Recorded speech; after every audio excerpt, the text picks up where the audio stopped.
Ok, số đây này ngó cái này để trong Casper tệ tương từ cocktail ở ạch mười video đi bán ở ngàyนี้ខ្ញុំនឹងធ្វើតេតងទៅនឹង cocktail មួយមុខដែលគេឲ្យឈ្មោះថាជាប្រភេទ whisky sour អញ្ចឹងសម្រាប់ whisky sour គឺស្រួលទេគ្នាយើងសម្រាប់ whisky sour យើងធ្វើចេញពី whisky ដែលគេឲ្យឈ្មោះថាជាប្រភេទ bourbon ហើយ bourbon whisky នេះដែរគឺយើងថ្ងៃនេះយើងយកមកwhisky ប្រភេទ Jim Beam អញ្ចឹងសម្រាប់ Jim Beam នេះជាប្រភេទ whisky មួយដែលស្រួលរកទិញនៅតាមអីអញ្ចឹងណាសម្រាប់អ្នកដែលចូលចិត្តតេតងទៅនឹង cocktail បែបលក្ខណៈថាខ្លាំងនិយាយរួមទៅប្រភេទ whisky sour នេះគឺវារសជាតិវាខ្លាំងអូខេអញ្ចឹងយើងមានជាប្រភេទ bourbon whisky មានជាប្រភេទ lime juice មានជាប្រភេទ sugar syrup ឬក៏ simple syrup និង white age អូខេអញ្ចឹងខ្ញុំនឹងចាប់ផ្ដើមធ្វើជូនអ្នកទាំងអស់គ្នាមើលអូខេអញ្ចឹងសម្រាប់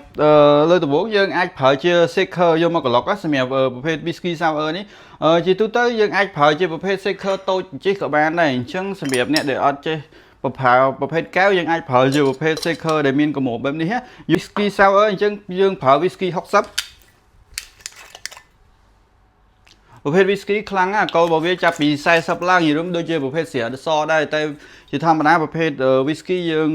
អុកជាមួយនឹងគេហៅប្រភេទ barrel អាធុងដែលធំហ្នឹងអញ្ចឹងប្រភេទ whisky វាផ្សេងគ្នាវាមានមកពីអាមេរិកវាមានមកពីស្កុតមានមកពីច្រើនប្រទេសអញ្ចឹងសម្រាប់ប្រភេទនេះដែរវាមានអាល់កុលចាប់ពី40ឡើងទៅដែលគេហៅឈ្មោះថា bourbon whisky អូខេអញ្ចឹងខ្ញុំនឹងចាប់ផ្ដើមធ្វើអូខេអញ្ចឹងយើងដាក់ whisky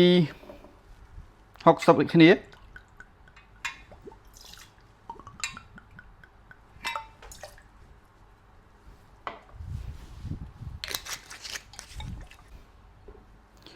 យើងប្រើ lime juice 15 simple syrup ដាក់តិចបានហើយតែព្រម5មិនបានហើយដោយសារ whisky sour ជាធម្មតាយើងត្រូវការជូរអូខេ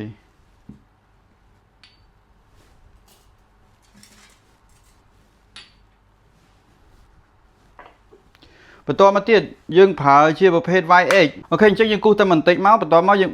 បកហើយយើងចាក់ដើម្បីចាក់កុំឲ្យចេញពងក្រហមនៅខាងក្នុងយើងចាក់វាតិចយើងផ្អៀងមកលើក៏បានមិនបាច់លើក៏បានហើយអញ្ចឹងយើងចាក់អញ្ចឹងមកអ្នកទាំងអស់គ្នាអូខេយើងប្រើតែប្រភេទពងសឯងហើយអញ្ចឹងខ្ញុំប្រើតែប៉ុណ្្នឹងអូខេ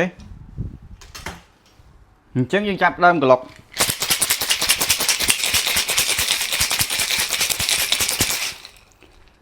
យើងក្លុកឲ្យឡើង frozen អញ្ចឹងស្រួលហើយសម្រាប់ប្រភេទ shaker នេះបើអ្នកទាំងអស់គ្នាចង់បើកយើងត្រូវបើកកម្របពីលើចេញមុនសិនដើម្បីស្រួលទី1ដូចនេះណែនអញ្ចឹងវាលក្ខណៈថាវាជាប់ណែនអញ្ចឹងណាអញ្ចឹងយើងបើកអាកម្របខាងលើវាចេញសិន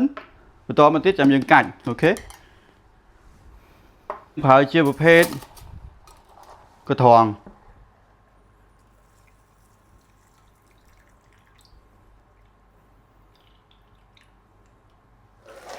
ប្រភេទ whisky sour តែប៉ុណ្្នឹងទេជាធម្មតាយើងអាចប្រើ gun នេះឬមួយក៏គេហៅថាជាប្រភេទ degradation យើងអាចប្រើជាប្រភេទក្រូច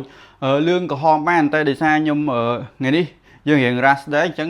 ខ្ញុំប្រើតែប្រភេទប៉ុណ្្នឹងឯងអានេះគេហៅប្រភេទ whisky sour ជាធម្មតាប្រភេទ whisky sour ពេលដែលយើងក្លុកទៅគឺខាងលើវាមានពពុះគេហៅ foam ដែលយើងក្លុកទៅហើយរសជាតិវាគឺលក្ខណៈថារៀងចត់ដិតជាមួយនឹង whisky